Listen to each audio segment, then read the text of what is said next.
Why is the guys StreamYard's a wreck? I'm also a wreck. It's a train wreck. Go fucking figure. Welcome into the Crowd's podcast presented by Trainwreck Sports. Wake here with Merekat and your friend Jake Micah. We got a lot to get to today for what is the first show of June in an NFL offseason that has already been riddled with intrigue and just now some sad news today with Ryan Fitzpatrick retiring. And we are going to start today. I did not tell Merekat or Jake about this. We're going to start with a little Ryan Fitzpatrick trivia from his time with the Bills. Yeah, that genuine reaction from Merekat. Like, what the hell did I get them into? Not that crazy, but need to honor him a little here. Which of the following Bills quarterbacks was not one of Ryan Fitzpatrick's teammates? We have A, Brian Brom, B, Thad Lewis, C, Tyler Thigpen, or D, Trent Edwards. I'm going B. I think I'm going Thad Lewis. That's my gut. I'm going with Thigpen. I think Thigpen might have been like a little after when we started messing around with that. I don't know. It's a tough one. One of you is correct. Oh. Me saying that, do either of you want to change your answers? Nope, sticking with it. No, I'm sticking with it. Well, I hate to say it, but the newcomer is right. It is Thad Lewis. Oh, good call. He got there. We had a brand new Bills quarterback room that year with Thad Lewis, Jeff Toole, and who was the other guy that was there that year? I can't remember. I thought Jeff Toole... Thad Lewis beat the Dolphins twice in one season. He did. Great People times. Forget. But I have never forgotten. I thought Jeff Toole was the one. I thought he was going to come out and just be the one. I thought he was the next guy. I don't know why I talked myself. He was getting like Brady comps. He really was. Yeah, it was insane. It was. I was in like mock draft club in high school. Talking sports after school one week. Shout out Mr. Morcell, avid listener of this podcast, actually. And I remember the one time after we lost to Kansas City on that Jeff Toole interception, I said that they were the real deal, that Kansas City was, because they beat Jeff Toole. And I was like, they beat my boy, what can I say? They're going to go off now. And then the next year they went 11-0, I believe, this season. So I was just a little bit ahead on that one. But that question was brought to you by Outlet Liquor, the official sponsor of the Crowd's podcast, the place to buy a case. Talking Ryan Fitzpatrick to start here. And guys, I'll let you talk more about your memories of him as a Bill, because to be completely transparent, I wasn't really a Bills fan when he was on the team. My dad's from Pittsburgh, so I was born a Steelers fan, a Penguins fan, a Pirates fan. That one really stinks. But even just not ever having to root for him for my own team, really, he was just a guy, and everyone that's an NFL fan saw this, regardless of situation, team, opponent, spring cast. If he was on TV, it was must-watch football just because Ryan Fitzpatrick was a part of it. And seeing him transform from, Harvard legend who gets drafted in the 7th round by the St. Louis Rams into the swaggy quarterback in the history of the NFL. When he was with Tampa Bay, and then when he was with Washington, when his career got cut short by some back injuries there. You never see an athlete go their entire careers, let alone 17 years, being so universally loved like Ryan Fitzpatrick was. I'm always going to remember him for really, of course, his time with the Bills, but mainly for me, the 1 year he was with Jameis Winston in Tampa Bay. Like, that was by far, that was maybe one of the most fun quarterback rooms that we'll ever see. It was like if you threw two feral cats into a cardboard box and fight over this football, then they come out holding the football together and saying, "Now we're going to split it." Like, that's what that quarterback room was like. It was fun. Yeah, it was fun. But, maybe you guys speak to a little bit more Bills, Fitzpatrick, or whatever the hell you love about him, because there was just so much. So my best memories of Fitzpatrick are the fact that he kind of led the way to Stevie Johns and getting playing time and stuff. Guys practice together when they're both, bench guys on the team, second, third team guys. Really well to bond. Fitzpatrick gets that shot. He wants Stevie to get the shot too, and it produced results. Stevie Johnson, my all-time favorite Buffalo Bill.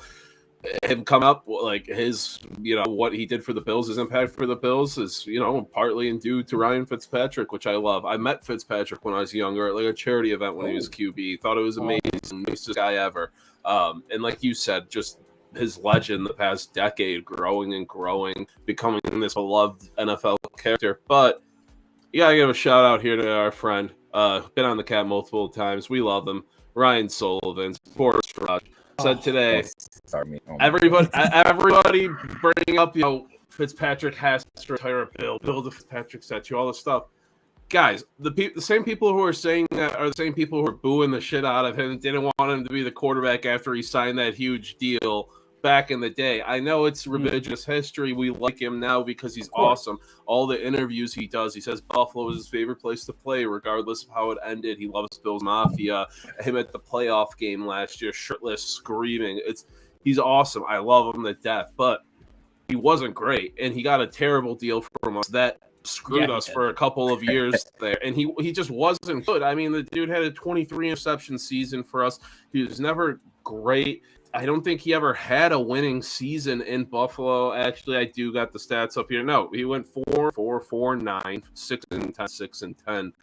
He never great numbers. I mean, people were freaking out when we gave him the deal and how he was performing the year after. We're running him out of Buffalo.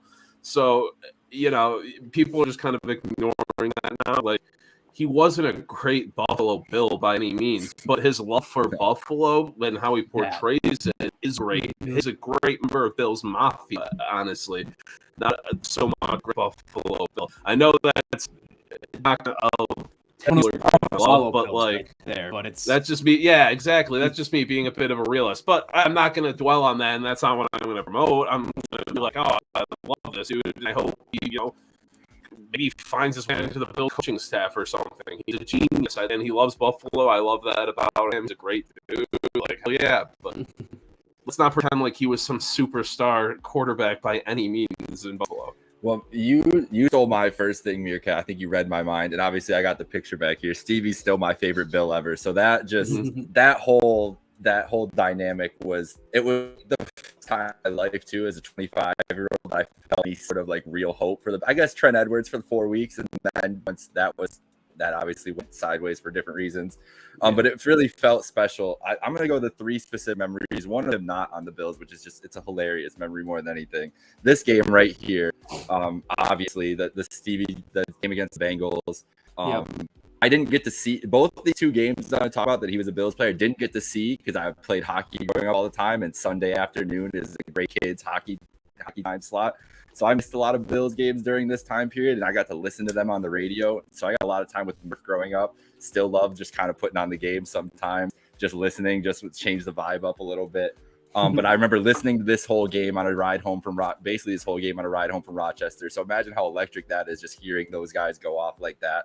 I also listened to the entire second half of the Patriots-Bills game, obviously the best game that we'll remember Fitz for, on the radio. That was a whole Murph call. So just having that game back, and that's not as much of a Fitz game, but he was the quarterback there, and just a great memory in general. My favorite Fitz memory is a bad one for him probably, is when the Jets came to town to go to the playoffs. I went to that game. One of my favorite things, me and my friends go to the last game of the year, especially when the Bills were bad, because tickets were like $3 and we could do whatever. But one of my friends is a huge Jets fan, wore his Bills Fitzpatrick jersey, which I told him, I'm like, that's a bad omen, bro. I'm like, you can't be wearing a Bills jersey if you're cheering for the Jets. I don't care if it's your quarterback. But I told everybody in sight, I'm like, I've watched enough Ryan Fitzpatrick to know he's throwing at least 3 interceptions in this important football game. And what did he do? Threw 3 interceptions, and we started an 8-8 chant leaving the stadium. One of my favorite days at Highmark Stadium. So Fitzy has brought a lot of joy as a Bills player and not a Bills player, but like you said, one of the nicest guys in the world, one of the most thoughtful. He's apparently going to be going into broadcasting, going to be on Amazon this year. He's going to be an incredible broadcaster. I'd love to hear him on podcasts and stuff too, like breaking down the game. So I'm really looking forward to his future. But yeah, shout out Fitz. He wasn't a great quarterback at all, but it was that little glimmer of hope, that little glimmer that we held on to for so long until Rod showed up, really. No, best backup for any of the 9 teams he played for, probably ever. And it's just his passion His passion was contagious. He's just the perfect kind of athlete to get someone into the game of football, honestly. It was just fun. It was fun watching him. So it's good to know that he will still be involved in the game. He's still going to be, like Micah said, he's going to go up on Amazon, maybe get into coaching someday. We'll see. But someone who's not going into coaching anytime soon is our quarterback, Josh Allen, who, say what you want about his golf skills, he was genuinely the star of the match last night. Like Aaron Rodgers, no one wanted to talk to the dude. Like genuinely, he wasn't talking. He wasn't saying shit to anyone. Brady, I've never seen him more unlikable, honestly. Like when his personality started coming out a few years ago, I was like, oh, maybe I like this dude. And now it's just like, it's like a corny dad, and I don't like it. Like not the good kind either, you know. And Pat was just all of us on the golf course. You know, I'm gonna start drinking because I'm not playing well, and then it almost worked. But from an entertainment perspective, I mean, no one stood up to Josh there, in my opinion. Like, as far as the match goes, like, how did you guys enjoy it? I see like a lot of people, mainly people who aren't golf fans, were saying that it was boring and a waste of time, and they wish they didn't watch it. But all in all, I thought it was done extremely well. I'm looking forward to the next one, and I'm hoping to God Josh is a part of it, because he was, obviously we're biased, but I think he was the best part of watching that thing. Yeah, I'm right there with you. I hope he's a part of the next one too. I saw Mahomes tweet out, let's run it back. I think that'd be a great deal. Right. Get that same matchup going. We'll see though. And yeah, Josh didn't play so great. He was probably the worst of the four, but he did have his moments. I mean, that one putt that almost went at the end there, absolutely insane. And I don't know if it was more, I don't know if it was more, Josh letting the nerves get to him, or, was he just too strong for the course? Because a lot of his bad shots, he was just overshooting. He was just hammering the ball. Yeah, I mean, and he was using the fans as a backboard at one point. And it worked. It ended up working out for him. Overall, though, I think it was fun. Josh was awesome, like you said. I think it was really cool to see all the guys let loose. I mean, getting a Brady like F-bomb on TV live right in the beginning at the first tee up was awesome to see it. You just love that. And then you got Josh saying whoopsies while everyone else is dropping F-bombs and stuff. And then Josh, whether it was intentional or not, I'm going to lean it being intentional. Doing the middle finger behind Brady's back when he was hugging him was a great moment. Oh, yeah. I think it was definitely intentional because you could see he kind of like pulled it back really quickly too. Like, it was chef's kiss. Yeah. I think the biggest thing, the biggest thing I took away from it was like something that we all know as Bills fans, is just how magnetic he is. You could tell like among those three guys, like and this was even after the match, they had that little QB conversation thing going on there. And you could just tell like these guys were like gravitating towards him when he was talking and everything. You could tell how much they respect him, even though he is like obviously the newcomer to this group.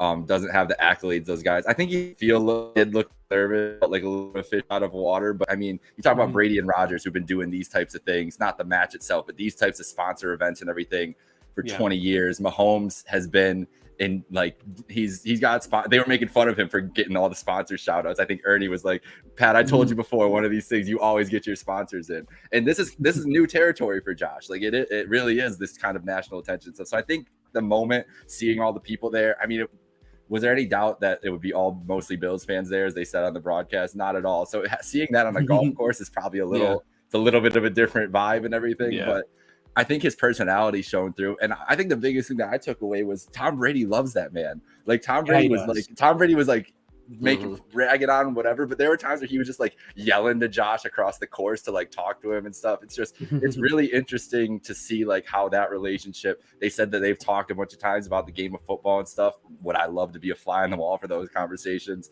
So that's what a mentor to have for him. And just like it was just cool to see like those guys, kind of those three quarterbacks specifically, still gravitating towards Josh Allen. So in that way, I do think he was the star in that regard.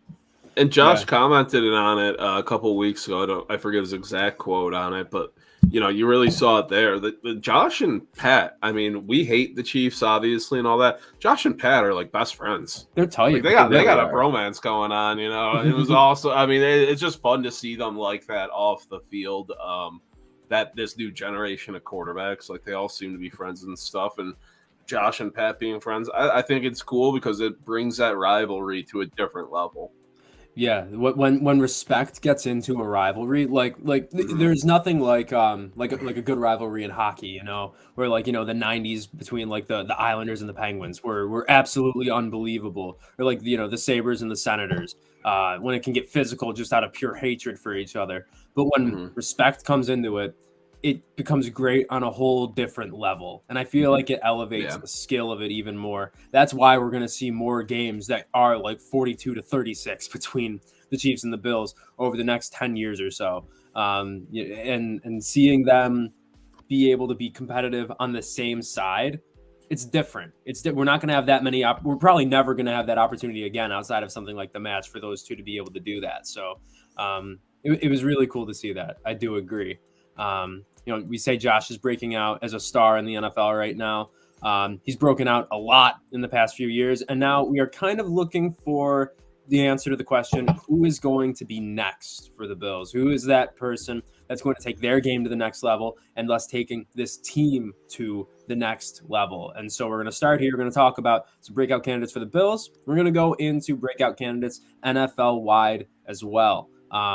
Either of you want to go first? I feel like there's a pool of like 3 to 5 players that we're all kind of picking from here. And it wouldn't shock me if we all picked the same guy, to be completely honest. So who wants to go so that their guy can't get taken? I don't think either of you are going to take my guy. So one of you shoot. All right. I'll go first. First. I'm going with a defensive lineman. Yeah, but maybe not the one everybody's picking. I'm going Boogie Basham. Joe Biscaglia wrote in his report a couple weeks ago that he looks slimmed down, looks quicker, looks like he's put in the work in this offseason. I think Rousseau is going to get a lot of opportunities. Obviously, he's going to be he's been the talk about the guy that's going to benefit the most from Von Miller. But Boogie's coming in with a chip on his shoulder. He didn't play it like he was obviously got some DNPs and stuff last year on the inactive and everything. I think that this guy, there's going to be a clear rotation between all these guys this whole year. Everybody's going to get an opportunity across from Vaughn to kind of show their stuff. So give me Boogie slim down, back in shape, slim down, in shape, a little quicker around the edge and stuff, and learning from Von Miller just like all these guys are. Yeah, that's where I'm leaning towards, Boogie Basham. Yeah, I mean, I want to go look up on Football Outsiders. That's where I always go for snap counts and such, because, spoiler alert, I did pick the defensive lineman that everyone's kind of talking about right now, in Greg Rousseau. And I know he only had around 49% of the snaps last year. And so I can't imagine, and I think Football Outsiders finally put this behind a paywall, and good for them. They really should. So I'm going to have to go buy that at some point. But I imagine Boogie was somewhere down in like the 30s at the very, very highest. And like you said, like he kind of got, like we saw Rousseau lose some snaps to guys like Addison, Hughes, who are getting up there in age, and we're definitely the most experienced. And for last year's Bills team, probably the right people to play at that time. But now, you know, Addison's gone. Jerry Hughes is gone. We're going to need a lot of these young guys to start coming up here. And I think now Boogie might find himself in that 50%-ish range where we saw Rousseau last year. And after the draft, you know, Merekat and I were so psyched about Rousseau. Like unbelievably psyched about getting Gregory Rousseau. He was our guy from the jump last season. But people were saying Boogie might be the guy who's more ready right now. And we didn't see that. So I think you're right. He's going to have that chip on his shoulder. He probably had higher expectations for himself last year. And so, yeah, I like that. Merekat, are you on Boogie? Anything? Are you bullish on the guy? No, I like Boogie, and just the way our defensive line like room is built right now.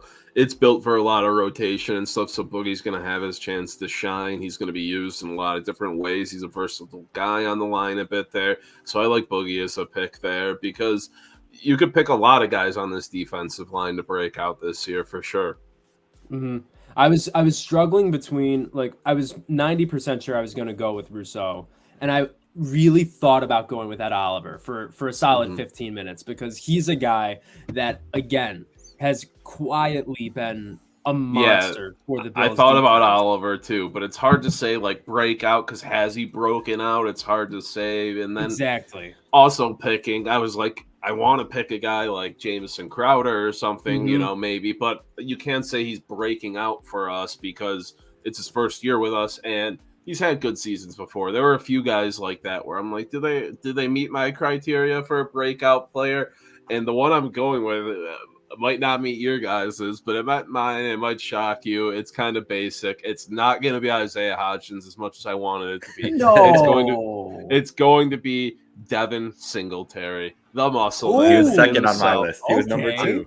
I have him as the Bills breakout guy this year. I know I'm a stand for the muscle man, but he's coming off a career bust, 870 rushing yards, and I think there's a lot more meat left on that bone coming into this season. I think he's got a real chance to be our first 1,000-yard rusher since Shady in 2017, which if he breaks 1,000 yards rushing, I consider that a breakout finally for Singletary. What we've been wanting to see is from him as the Bills' top pick, where he was drafted, and there's no question about him being the top guy coming into this season. Last year, it was a basically split role coming into the season with Zach Moss, and he quickly showed, even with some early fumble troubles, he was going to be the guy for the Bills. You saw it happen too. Zach Moss didn't have double-digit carries after week 5. Singletary's picked up all year, and at the end of the season, they picked up pretty heavy. He had 3 games there with 19, 22, and 23 in the last 4 games, and it wasn't just, Bills are running out the clock stuff. It was Singletary getting legitimate action, making productive plays, what we needed out of the backfield. And I think a big attribute of that was how we reworked that offensive line at the end of the year. The Bills' offensive line previously was built to be kind of, strictly kind of pass blockers. Not a lot of guys who got downfield push opened up holes. And as Josh has grown, we've grown out of that, and now we have some bullies on the line. You see it with Spencer Brown and some of the stuff he was doing at the end of last year. These guys opened up holes for Singletary, and you saw it. He went from 1.5 yards before contact previously 2 years ago to last year, 2.5 yards before contact. That's huge, and this offensive line is only going to get more melded together. Ryan Bates is going to help that, I think, and I just think, there's no question about his role in this offense. I think Zach Moss is a fringe guy to even make the roster right now. I love the draft pick of Cooks, but I see him more as a third down back receiving role, which takes the stress off of Singletary of having to be our receiving back. We've been forcing him to be a receiving back, and he's had trouble with it. Let's be real. Even though he's been decent, trying to make him into what he's not. Now that he doesn't have that pressure on him and he can focus on being a runner, what he's best at, I love his chances coming to this season of being a big-time running back. No, I really do love it. Zach Moss is, like you said, a fringe guy at best. That pick of James Cook tells us a lot about what they want for this Bills offense. If you look at what Devin Singletary has not improved at over the years, it's been the drops, which has been, it's been the only real knock on him. He's great at creating space for himself. He's great at getting out in open space. He's great at breaking tackles. He's good at reading the lanes. He's all around a really good 1-2 running back. But if you want him to be that pass blocker and that pass catcher, that's just not what he is. And that's okay. Like, there are a lot of great running backs who can't play every single facet of the game. And Devin Singletary and James Cook have the potential to say, hey, they basically say to each other, not literally, like, I can do what you can't do. You can do what I can't do. Let's just take the league by storm together. People know what they're going to get with us right now. And I love the optics for Devin Singletary this year, especially with a more prominent and more talented running back right with him. Like, that's just going to breed much more productivity from both of them. I'm so excited to see what it looks like. Yeah, I think it's going to be a great tandem, but Singletary has a lot more comfortability, a lot more confidence, and just right off the bat, more of a role. He was right on the cusp of it last year, even though his touches were limited that first half of the season, really. Up until like the final third of the season, he wasn't getting consistent double-digit carries. So now coming into the season with that off the bat, as long as he doesn't mess up, love it. Mm-hmm. Micah, any more thoughts on Devin Singletary?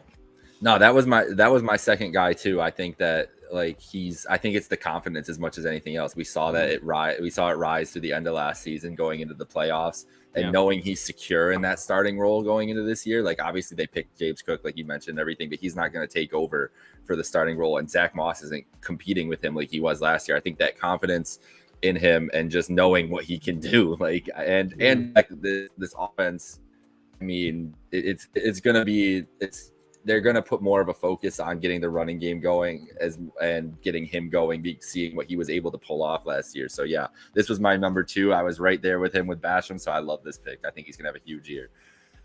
Then I'll get into mine here, and I already said it is Greg Rousseau, and it's kind of the obvious pick at this point, but it's one that definitely has to be made if you are going to have this conversation. Even with the 49% of snaps, and I could talk about how it related to like other past rookie years with guys like Khalil Mack and Joey Bosa, like that tweet that PFF put out and Greg Thompson was talking about on Twitter just a couple days ago. But Rousseau, he was third on the team with 14 QB hurries, and Hughes was first with 19. So not that far behind. Third with 24 QB pressures. Hughes was in first with 26. Still not that far behind. Third in QB knockdowns. Like, he was getting to the quarterback just as often as pretty much every other player on the Bills, playing just like I don't know, 60% of the snaps that some of them were. He missed only 7.4% of his tackles. And as a rookie to come in and not be missing tackles, that's when you kind of a lot of defenders come into the league and have kind of that aha moment, like, oh, I'm in the NFL now, when they got hands of butter. They're not able to secure people as much as they were at the collegiate level. And now you add in Von Miller. Everything that we were critiquing Rousseau for, maybe not using his length to his full advantage, not being quick enough at times. Von Miller is one of the best defensive players to ever play in the NFL. This is the perfect person for Greg Rousseau, Boogie Basham even, to learn from and clean up every part of their game that can make them now. Like, we have that great safety tandem in the back. This could be the beginning of the great defensive end duo on the front of the Bills defense. There are some things he has to clean up. Sure, maybe see him clean up some more of those sacks. He got back to the quarterback a lot. Would love to see it result in some more meaningful plays. But after 1 year, he didn't leave a lot to be desired. And so I think, obviously, it's what everybody's been saying pretty much all week on Twitter. Insert more snaps, insert improved productivity. He is a future Defensive Player of the Year candidate. Wouldn't shock me if he wins one at some point in his career at all. He's got that kind of potential. Yeah, don't disagree with you. You saw those numbers come out over the past week. It's crazy what he did in so little snaps. He made big splash plays right off the bat. The interception on Mahomes is the play that stands out. He just, didn't get that consistent run, and it's because of how our defensive line works. I hope he becomes that standout guy where, he earns 70+% of the snaps at defensive end there, and just being under Von Miller, only good things can come out of that. Yeah, that's the biggest. I think that's the biggest thing about both these guys. Rousseau is a great choice, and that's why I picked Basham as well. Is the impact that Von Miller is going to have, not on the field as much off the field. Like, I think just the little clips we've even gotten from OTAs and stuff, seeing him work with the guys and talk with them. And just listening to Von Miller kind of talk about his philosophy as a football player, and especially going into his older years and everything else, it's going to be, it's just going to be such a great impact. It's stuff that we're not going to see every day, but learning those habits from a guy like that is so important. And not that the Bills with this regime, obviously, I think preach pretty good habits and have been able to develop guys and get these guys in these positions, being professionals and everything. But having a guy like Von is irreplaceable, and just a great reference point for them as this year and the years beyond, when these guys are really getting into their primes. I'm happy no one said Gabe Davis, because in my opinion, he's kind of already broken out. I was ready to make that argument. You don't have a historic... I mean, he could go is there a world where Gabe Davis has 1,200 yards this year though? I feel like there is definitely a world where he's 1,200, 1,300 yards and 10 touchdowns and something. We're oh shit, oh yeah, no, 110% there is. I mean, this offense is not shy about playing the best matchup on the field, and I haven't gone through and looked at every single matchup for the Bills receiving corps, but if you told me that by the end of the season he outgained Stephon Diggs by 100 yards, I would completely believe you. It's completely reasonable to happen, just because Stephon Diggs is already some people might think, okay, we've seen a lot of random receivers pop off in the playoffs before. This could just be another one of those guys. No, Gabe Davis, he's the real deal. This is 2 years in a row where he's basically he didn't win the Bills the game this past year. I don't want to backtrack on that. But that Colts game doesn't get won 2 years ago without Gabe Davis in the playoffs, making 3 back-to-back toe-tapping catches. Like, show me another receiver in the NFL that can do that 3 times in a row. There probably isn't one. There might be a few. But, like, 3 times in a fucking row? Like, in my opinion, just based on the stage where he has performed his best, he's already broken out. But were there any honorable mentions outside of him, the 3 we've said, that you guys want to bring to the table here before we move on to the NFL? I had Rick Bates on here as well, but he was my number 2. He was my number 2. I'm not an offensive line expert, but I think what we saw from him last year, just the continuity than what they were able to pull when he was finally in there. I'm really excited to see what this line looks like with him in there the whole year. Mm-hmm. Yeah, any line that loses Cody Ford as a starter and inserts somebody else is a line that is getting better. Speaking of bad offensive lines, my pick, now we are going into more of an NFL-wide focus for this. I think we're just looking at quarterbacks, but if you guys have someone that isn't a quarterback, that's totally fine too. My pick for someone in the NFL that's really going to break out this year, I was on him for fantasy last year. It worked out really well for me for that. And now I got to say, Jalen Hurts. I hate you. Oh my God. We have the whole NFL. How do we pick the same guy? You're kidding me. Okay, well, you know what? I brought him up. Keep going. We're good. Okay. This is good. So, he hasn't shown like ridiculous passing numbers over the first 2 years of his career. Only played 4 games in the first season, but in his first full year starting, 15 games. So for what it's worth, he had just over 3,000 yards with receivers that really resemble what Josh Allen had his first year in the NFL. The best one being a rookie Devonta Smith the last year. Other than that, he's got Quez Watkins, that's apparently my brother, I don't know, Jalen Reagor, an aging Zach Ertz who is trying to get traded out, Greg Ward, JJ Arcega-Whiteside, Travis Fulgham, who I really thought was a tight end. Am I missing anybody else? Oh, and a 34-year-old Deshaun Jackson who had 1 catch. No catches. No, he had a few catches. Not a lot of catches, okay? So when your best options at pass catching are Miles Sanders, who fumbles it every time he has the ball in his hands pretty much, a rookie receiver for 1 year, and a slightly above average tight end in Dallas Goedert, what the hell do you expect this guy to do? And even so, like what he's doing on the ground, when people know that that's all they have to worry about to stop the Eagles, last year he had almost 800 yards and 10 touchdowns. That's just nuts. You can't teach that shit. He went from getting sacked like 8% of the time to 5% of the time, roughly, give or take, squiggly equal sign there for those ones. Like this guy, the sky is the limit for him. I really think he's the next great young quarterback to break out. Merekat, did I say anything that you weren't thinking? I'll bounce off of what you said, and then I got a quick pivot pick. I came up with a fresh one on the spot. I don't have notes for it, but it's someone I've been thinking about for fantasy purposes for a while now. But with Jalen Hurts, he showed improvement as a sophomore after a limited, sample as a rookie. Made him look great, but he showed improvement over the whole season. Even though he had his rocky spots there, he only had like 2 really bad games. He's an electric runner, like Wake brought up, and he's got a pretty good arm. His arm is promising. It's an arm that gets better as he plays. He's only got 1 full season under his belt now. He's gonna get this season with confidence. Last year, Sierra was fucking around, he wasn't that confident in him. First year head coach not showing confidence in a rookie quarterback, second year quarterback, not a good combination there. It started off rocky. It showed, over the season it progressed. Ton more confidence in him, even with Minshew and whoever else they have behind him. And they have Philly always has great backup quarterbacks. They drafted like Carson Strong and stuff too. Just always great backup quarterbacks. But I don't think it matters this year.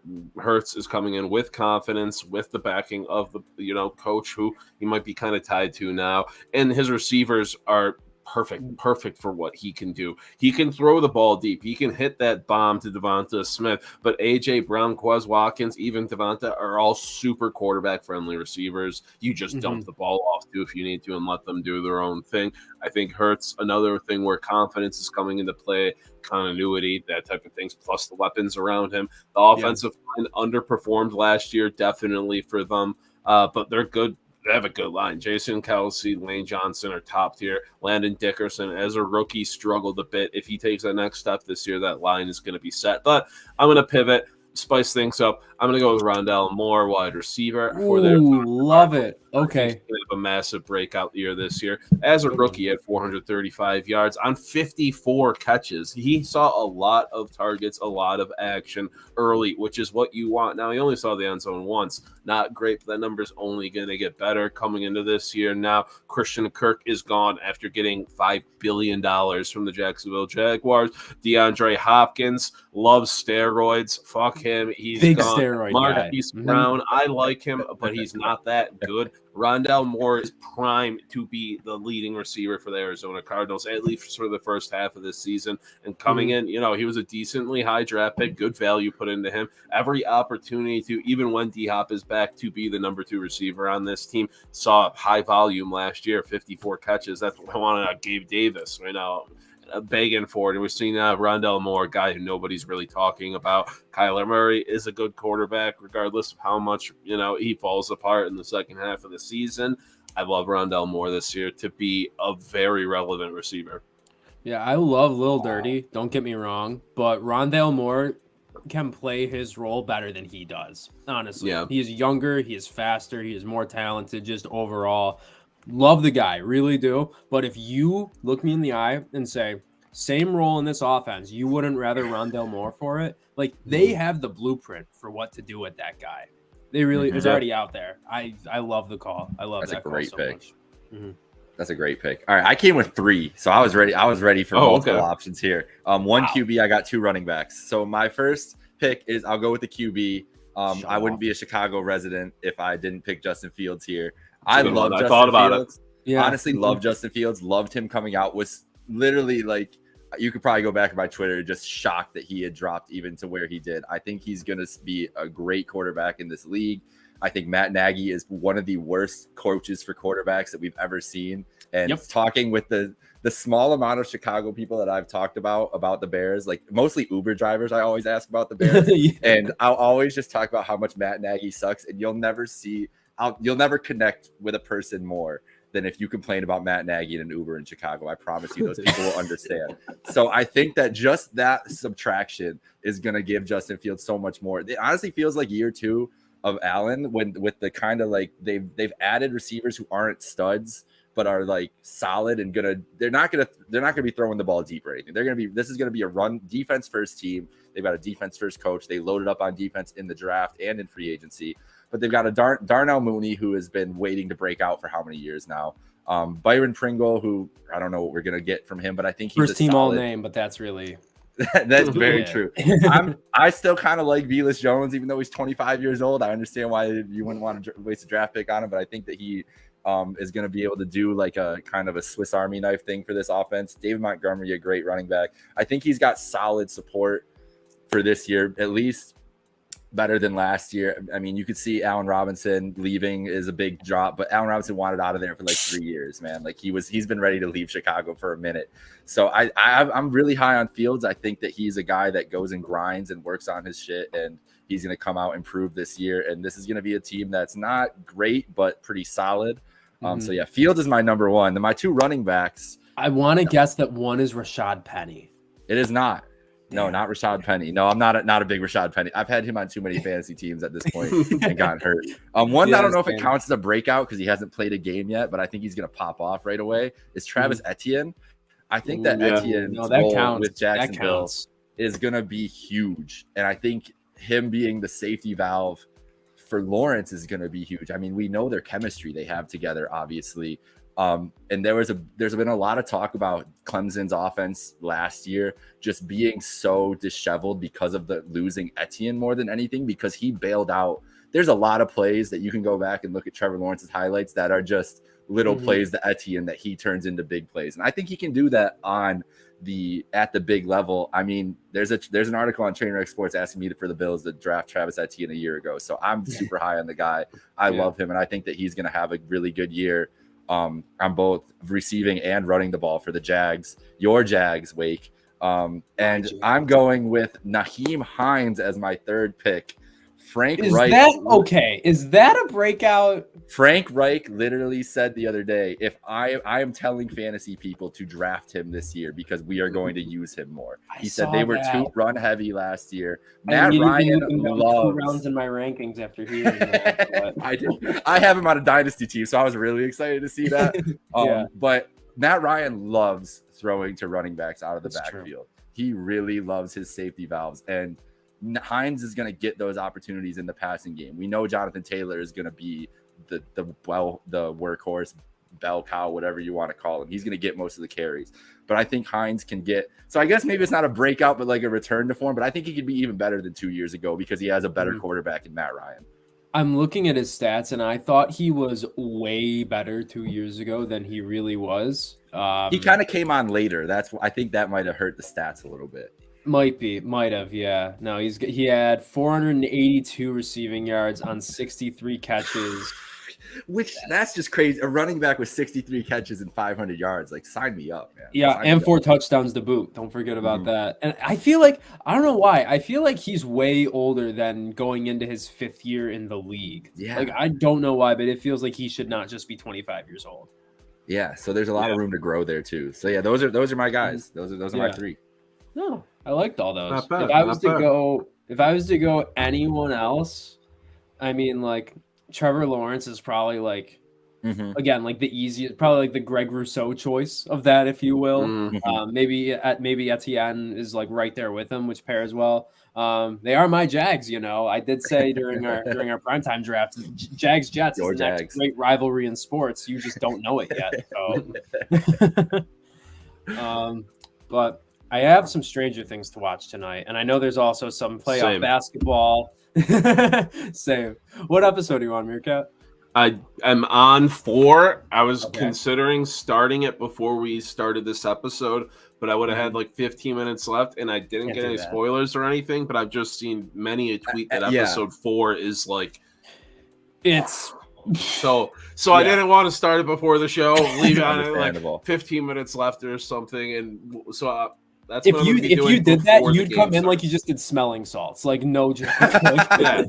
I might miss like the first 3 minutes of the basketball game, but I'm busting this episode out. Fair enough. I haven't started it yet. I love Stranger Things though, so it's part of my plane ride. I'm gonna watch it tomorrow. I have seen the same thing about episode 4. Like that's the one I've been waiting. I'm like, damn, I just gotta get it's nuts. There's like a 2.5 minute clip of it going around Twitter right now too. That's like, I really hope no one is looking at it. Like, I have muted every character's name. I've muted the hashtags, and I'm still seeing shit. Like, I don't like it. But clearly, we have a lot to get to tonight. So does anybody else watching. So for myself, Merekat, Jake Micah, Outlet Liquor, all at Trainwreck Sports, whether it's basketball, Stranger Things, whatever the hell you're watching tonight, good night now.